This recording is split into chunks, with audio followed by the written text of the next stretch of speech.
প্রবাসীদের রেমিটেন্স নিয়ে আপনাদের এখন এত মাথা ব্যথা কেন? আমার টাকা আমি পাঠাবো, যেভাবে খুশি সেভাবে পাঠাবো, কারণ হুন্ডিতে টাকা পাঠাতে আপনারাই বাধ্য করেছেন। 5 থেকে 7 হাজার টাকার পাসপোর্ট বানাতে দেশে কেন 10 থেকে 15 হাজার টাকা খরচ হবে। বিদেশে যেতে একটি মেডিকেল সার্টিফিকেট বের করতে যে টাকা নেওয়া হয়, তার চেয়ে 3 গুণ বেশি টাকা নিয়ে সেই সার্টিফিকেট সংগ্রহ করতে হয়। কিন্তু কেন সরকারি চুক্তিতে বিদেশে লোক পাঠাতে রিক্রুটমেন্ট এজেন্সিকে দায়িত্ব দেওয়া হয়? এরা কারা? যারা একটি ভিসাতে 1.5 থেকে 2 লক্ষ টাকা পর্যন্ত বেশি নেয়। এগুলি কি আপনাদের চোখে পড়ে না? বিদেশে যে সমস্ত রেমিটেন্স যোদ্ধারা মারা যান, তাদেরকে দেশে রাষ্ট্রীয় মর্যাদায় দাফন করা হোক। বছরের পর বছর বিদেশে থেকে যখন দেশে যায়, তখন তার লাগেজ নিয়ে টানাটানি শুরু হয়। একটি লাগেজ বের করতে 2 ঘন্টা, 3 ঘন্টা, 5 ঘন্টা, 6 ঘন্টা সময় লেগে যায়। কিন্তু কেন? তাদের জন্য সুব্যবস্থা নেই কেন? আপনি একজন সরকারি কর্মকর্তা কিংবা রাজনীতিবিদ, আপনার লাগেজ ঘরে চলে যায়, কিন্তু প্রবাসীরা খুইয়ে ফেলেন তাদের লাগেজ। তাদের লাগেজের নাম নিশানা পর্যন্ত থাকে না। এর জন্য দায়ী কারা? এর জন্য দায়ী আপনারা। প্রতিটি ঈদে যেমন সরকারি কর্মকর্তা কর্মচারীদের ঈদ বোনাস দেওয়া হয়, তেমনি ভাবে প্রতিটি ঈদে প্রত্যেক প্রবাসীর পরিবারের সদস্যদেরকে ঈদের বোনাস দেওয়া হোক। প্রবাসী ভাইয়েরা, এই দাবিগুলো নিয়ে আপনাদেরকে জাগতে হবে। আপনারা জেগে উঠুন, কারণ আপনাদের দাবি আপনারাই আদায় করবেন, কেউ আপনাদের দাবি আদায় করে দিবে না। আমরা দেখি প্রত্যেকটি দেশের এম্বাসিতে দেশের মানুষ, প্রবাসী যারা আছেন, তারা গিয়ে কি পরিমাণ ভোগান্তির শিকার হন। তখন কি আপনাদের টনক নড়ে না?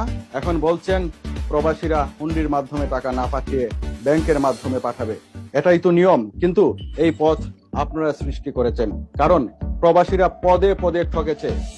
যেদিন বিদেশে আসার জন্য তারা রেডি হয়, সেদিন থেকে পাসপোর্ট করতে, মেডিকেল করতে, পাসপোর্ট ভেরিফিকেশনে, বিভিন্ন পর্যায়ে বিমান টিকিট, এমনকি ভিসা পর্যন্ত লক্ষ লক্ষ টাকা তারা গচ্চা দিয়ে যায় অতিরিক্ত। সেই জন্যই তারা 2 টাকা বেশি পেয়ে যদি হুন্ডির মাধ্যমে টাকা পাঠায়, সেটাই তাদের লাভ। দেশের টাকা লুণ্ঠনকারী সরকারি উচ্চপদস্থ কর্মকর্তারা, এমপি, মন্ত্রী এবং রাজনীতিবিদরা যদি এয়ারপোর্টে ভিআইপি গেট পায়, তাহলে দেশের অর্থনীতির টাকা যারা সচল রাখছে, রেমিটেন্স যোদ্ধা যারা, প্রবাসী ভাইদের কেন এয়ারপোর্টে ভিআইপি গেট দেওয়া হবে না? জবাব চাই আপনাদের কাছে, জবাব আপনাদেরকে দিতেই হবে।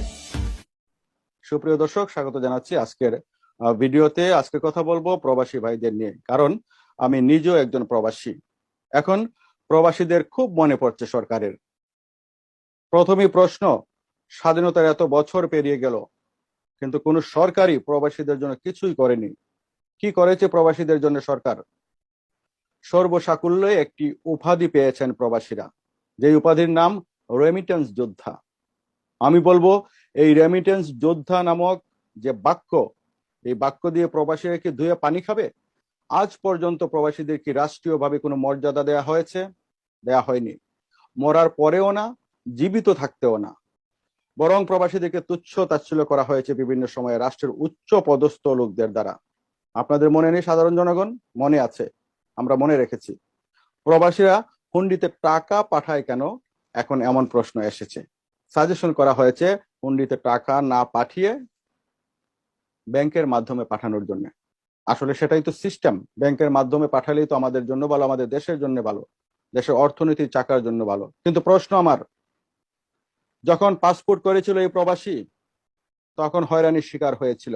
বরং প্রবাসীদেরকে তুচ্ছ তাচ্ছিল্য করা হয়েছে বিভিন্ন সময়ে, রাষ্ট্রের উচ্চ পদস্থ লোকদের দ্বারাও তাচ্ছিল্য করা হয়েছে। এখন প্রশ্ন এসেছে, প্রবাসীরা হুন্ডিতে কেন টাকা পাঠান?